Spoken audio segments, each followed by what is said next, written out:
JPSC के मुद्दे पर आज हाईकोर्ट में सुनवाई थी। जेपीएससी के रिजर्वेशन को जो पीटी में दिया गया है उसके अगेंस्ट हम लोग ने रिट पिटीशन फाइल की थी, जिसमें हम लोग ने प्रे किया था कि पीटी में आरक्षण का लाभ देना गलत था और पीटी के रिजल्ट को रद्द करके फिर से फ्रेश रिवाइज रिजल्ट जारी करिए नियम अनुसार और एडवर्टीजमेंट के क्लॉज के अनुसार। इस पे रिट सिंगल बेंच ने इस केस को हम लोग ने इंटरिम ऑर्डर मांगा था कि 28 तारीख से एग्जाम है उसको स्टे कर दिया जाए, तो इरेपरेबल लॉस हो जाएगी अभ्यर्थियों को। तो फिर रिट कोर्ट ने नहीं कंसीडर किया था, उसके अगेंस्ट हम लोगों ने अपील किया था डिवीजन बेंच में, और डिवीजन बेंच में कल ये मैटर लगी थी।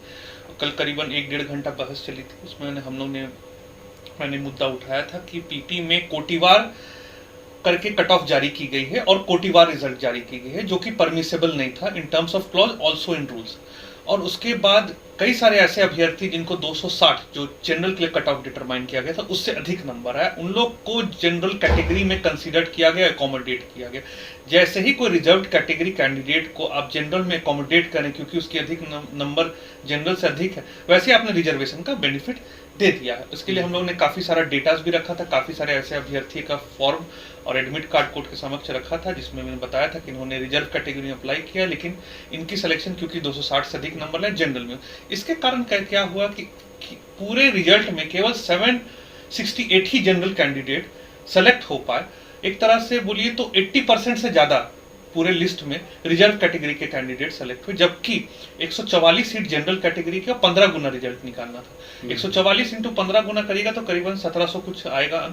उसमें केवल 768 मतलब 1000 से ज्यादा ऐसे अभ्यर्थी को एकोमोडेट कर लिया गया था जो रिजर्व कैटेगरी के हैं जनरल में, जबकि हमारे कोई पॉलिसी 2021 की भी नहीं इसके बारे में बोलती, ना ही क्लॉज इसके बारे में बोलता। क्लॉज और पॉलिसी बहुत स्पेसिफिक है, 15 गुना रिजल्ट जारी करना, सिंगल रिजल्ट जारी करना, और यदि उसमें कोई रिजर्व कैटेगरी के अभ्यर्थी छूट जाए या नहीं, उनकी एडिक्वेट क्वांटिटी जो सीट रखी गई उस हिसाब से नहीं है, तो आप कट ऑफ को थोड़ा नीचे करिए सो दैट उस रिजर्व कैटेगरी के लोग एडजस्ट होकर, ना कि कोटिवार कट ऑफ जारी कर दीजिए, अलग अलग सबका रिजल्ट जारी कर दीजिए और रिजर्वेशन का बेनिफिट दे दीजिए। तो आपने क्या कहा, जेपीएससी की तरफ से क्या जवाब दिया गया? जेपीएससी की तरफ से रिट कोर्ट में सिंगल बेंच में जवाब दिया गया था कि हमने रिजर्वेशन नहीं दी है, और यहाँ पे जब कोर्ट ने सवाल उठाया, क्वेश्चन किया, तो उसमें जेपीएससी के अधिवक्ता ने बोला कि हाँ रिजर्वेशन दे दी गई है। उसके बाद उन्होंने एफिडेविट भी फाइल किया। एफिडेविट में बोला कि नियमावली के रूल 18 के अनुसार वो रिजर्वेशन का पालन कर रहे हैं, लेकिन वही नियमावली का रूल 18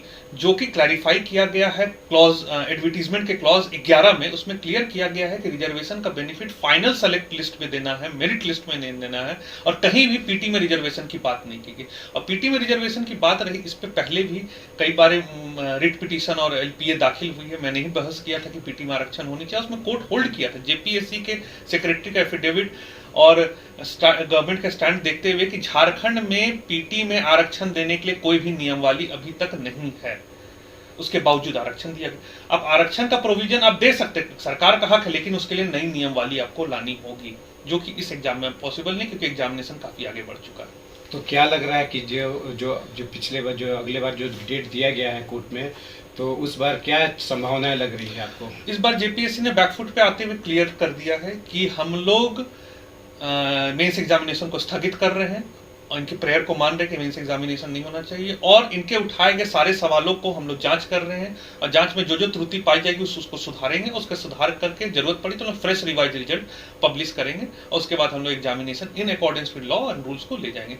यदि इसके लिए इन्होंने 3 सप्ताह का कोर्ट से समय मांगा, यदि 3 सप्ताह के बाद 15 तारीख को मैटर रखेगी, तब देखना कि जेपीएससी क्या करता है, क्या आगे की कार्रवाई करता है। यदि नियम अनुसार नहीं करा तो फिर हम लोग आगे कंटेस्ट करेंगे, यदि नियम अनुसार कर दे तो ठीक है। तो क्या लग रहा है कि 15 फरवरी को जो डेट रखी गई है, तो क्या हाईकोर्ट से इस बार कोई फैसला लिया जाएगा कि कोई? हाईकोर्ट से फैसला तो कल ही आ गया था, जब हाईकोर्ट ने 4 क्वेश्चन रेज किए थे जेपीएससी में और हमारे आर्गुमेंट्स को कंसीडर किया था, और कोर्ट ने बोला कि आपकी सिंगल बेंच में स्टैंड अलग है, यहाँ स्टैंड अलग है।